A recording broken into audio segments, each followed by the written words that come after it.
आम्हाला त्यांचा आशीर्वाद आहे असं आम्ही सांगतो आणि त्याच्यासाठी आम्हाला त्यांनी फार सपोर्ट केला. इथल्या रहिवाशांनी रात्री गाडी लावत नाही काय नाही आणि हा तुम्हाला रात्री महिलेच वाटेल. सर तुमचं एक जे मंडळ आहे तर या मंडळाचं एक मंदिर आहे, तर या मंदिराची तुम्ही हुबेहूब प्रतिकृतीकडे साकारण्याचं नक्की काय कारण आहे किंवा काय सांगाल?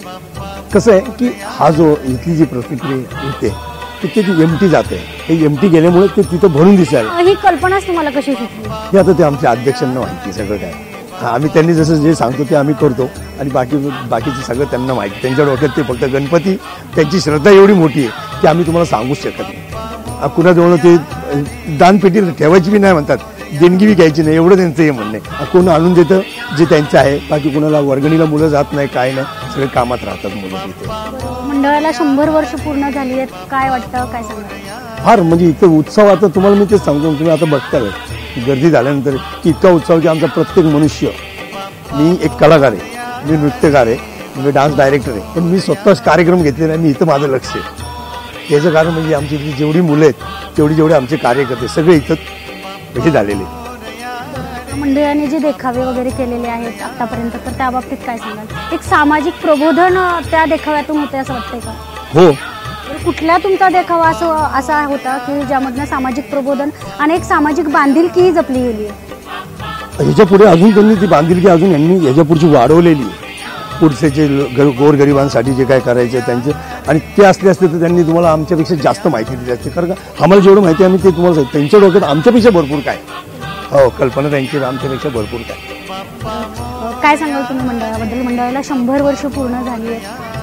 मी लहान असल्यापासूनच या मंडळाचं कार्य करतो आणि आज 100 वर्ष पूर्ण होतं ते. हे आम्हाला एवढा आनंद आहे की हा आमचं मंडळ हे 100 वर्ष शताब्दी पूर्ण करत आहे. जयपूरचा पॅलेस उभा केला आहे, प्रतिकृती उभी केलेली आहे, तर ही साकारताना आणि ती डोळ्यात बघताना हे एवढा आनंद होतोय की आम्हाला शब्द नाहीत माहिती. लग्नात मावत नाही असं म्हणायचं. हो हो.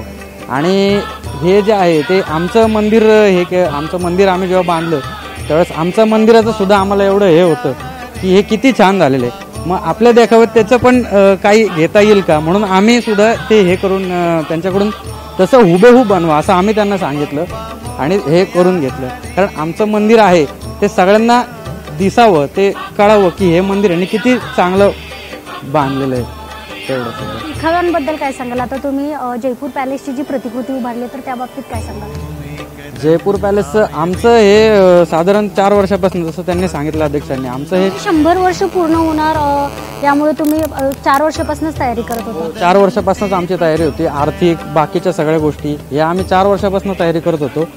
आणि जयपूर पॅलेस करायचं हे आमच्या 1-2 वर्ष आधी मनात आलं की आपण असं काहीतरी करावं की अजून कोणी जे केलेलं नाहीये. पुण्यात तसे भरपूर मंडळ आहेत की जे मोठे मोठे देखावे करतात, म्हणजे दगडूशेठ आहे, बाबू गेनो, म्हटलं आपणही त्यासारखं काही करू शकतो का. याबद्दल आम्ही एक चर्चा करून मीटिंगमध्ये हे ठरवलं की आपण असं इथं करावं की जेणेकरून इकडचे जे पूर्व भागातले नागरिक आहेत त्यांना सुद्धा तो देखाव्याचा एक आनंद घेता यावा.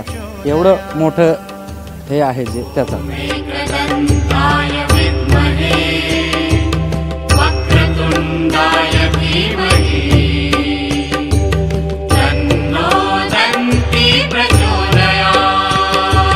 ॐ एकदन्ताय विद्महे वक्रतुण्डाय धीमहि तन्नो दन्ति प्रचोदयात्. ॐ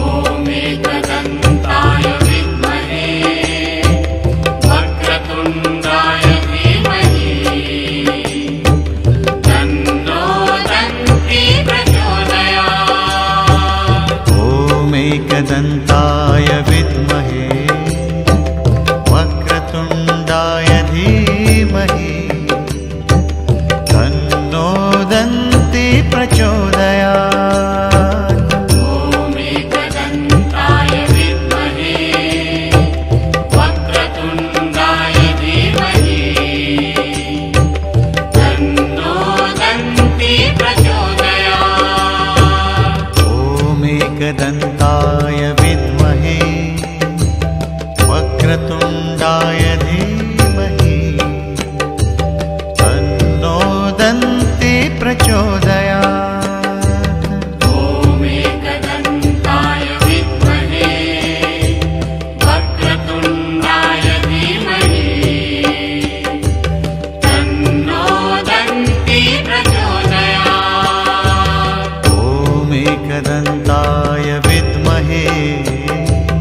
वक्रतुण्डाय धीमहि तन्नो दन्ति प्रचोदयात्। आता आपण मोठ्या कार्यकर्त्यांसोबत तर चर्चा केली, पण जे मंडळासाठी झटणारे छोटे कार्यकर्ते आहेत त्यांच्याकडनं जाणून घेऊयात, कारण छोट्यांचा जो उत्साह असतो तो अवर्णनीय असतो. त्यांच्याकडनं जाणून घेऊयात की मंडळाबद्दल त्यांना नक्की काय वाटतं. काय सांगशील तू? नाव काय तुझं? माझं नाव अनिकेत चव्हाण. मी लहानपणापासूनच या मंडळाचा कार्यकर्ता आहे. किती लहानपणापासून? एक 7 वर्ष असते. म्हणजे 7 वर्षापासून तू काय केलं? मी म्हणजे आत्ता जे यंग जनरेशनला जे लाऊडस्पीकर असतात ते मंडळ कधी लावत नाही. पारंपरिक वाद्यच असतं आणि आम्हाला पण ते खूप आवडतं आणि आम्ही पण सर्व कार्यकर्ते पारंपरिक वाद्य म्हणजे आम्हाला आवडतंच. काय काम केलं तू मंडळासाठी आता यावर्षी? यावर्षी आम्ही सगळे पार्किंगची व्यवस्था आम्ही सगळ्या लहान पोरांनीच केलेली आहे आणि जे ज्येष्ठ नागरिक आहेत त्यांना आम्ही सगळे वरती आणतो स्टेजवर आणि स्वच्छता मोहीम पण आम्ही सगळ्या लहान पोरांनी राबवली. काय सांगशील तू? काय वाटतं मंडळाबद्दल? काय काम केलं तू मंडळात? मंडळासाठी मी लहानपणापासून मंडळामध्ये. आता पण तू खूपच लहान आहेस. हो, तरी पण काय काम केलंस? पार्किंग व्यवस्था, परत स्वच्छता, कोण मान्यवर वगैरे आले, फोकस बांधणे वगैरे, सफाई, ज्येष्ठ लोक वगैरे असतील तर त्यांना तुम्ही आणण्याचं. गणपती वगैरे सर्व फोकस लावले, लाईट, प्रसाद वाटप, म्हणजे लहान लहान गोष्टी साकार. तू लहान आहेस म्हणून कर. हो, कोण मान्यवर आले त्यांना आरतीचं वगैरे सर्व आरती सगळं करून देतो. बरं, तू काय सांगशील मंडळाबद्दल? असायचं नाही, फक्त सांगायचं. ते जे मान्यवर असतील त्यांना म्हणजे वर घेऊन येणे, त्यांना प्रसाद देणे, परत मंडळाची साफसफाई सगळं आम्ही लहान पोरं करतो. बरं, आता तुझ्या मंडळाला 100 वर्ष पूर्ण झाली आहेत, तर काय वाटतं बरं तुला? हे प्राऊड फील होतं. प्राऊड फील होतं, छान वाटतं, ठीक आहे ना. आणखीन काय वाटतं दुसरं? आणखीन म्हणजे अजून उत्साह येतो म्हणजे काम करण्यासाठी. मग अजून जे येतील नवीन माझ्या मित्रांना पण मित्रांना सांगतो का तू?